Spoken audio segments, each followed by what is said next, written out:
Hi guys, it's Matt from CrossFit Cityline, and I'm going to teach you guys how to squat. It's a movement that is extremely beneficial just in daily life, and it's something that athletically has a huge power to give you a bang for your buck as a movement. So the first step is talking about where your stance is and where your feet go. We want your heels to be at shoulder width.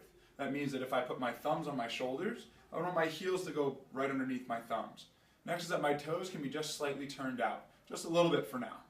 When I begin the squat, how to execute it, we're going to start by thinking about our hips moving back and down. That means as I start to squat, my hips go back, and then I descend down into the squat, and then I stand.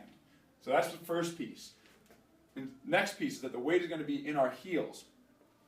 As I send my hips back, I can wiggle my toes a little bit, and I can stay through my heels as I bend my knees and lower myself into my squat, rather than being on my toes as I'm squatting, or even bending my knees first and being on my toes as I squat. I want to think hips back, weight into my heels as I go down.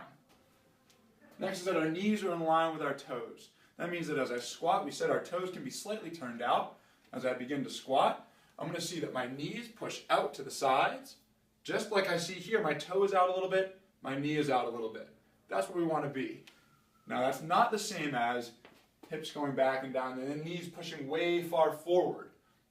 We want to be thinking knees out to the sides, so they're in line with our toes.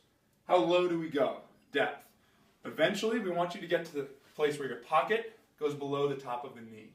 That's going to be actually a better and safer, more functional position for you as you get better through that range of motion. You might not be able to do it right now on day one.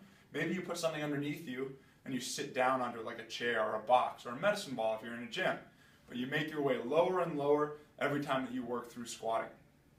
And the last piece, that it's a core and spine position that we want to think about next. It's a core challenging movement. And we want to make sure that as you squat, the same posture that you have when you stand, this neutral spine, we want to maintain that as you squat. So as I go down, my hips go back and down, my weight's in my heels and my knees are out. I'm going to keep my arms and chest up so I keep the neutral position in my spine, as opposed to letting myself round a lot. This is where I want to be.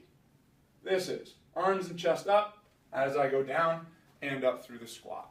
That's how we squat, guys. I know there's a lot there. Take it piece by piece, day by day. You do this well, a lot of other things are going to go well. So enjoy it, have fun with it, and squat.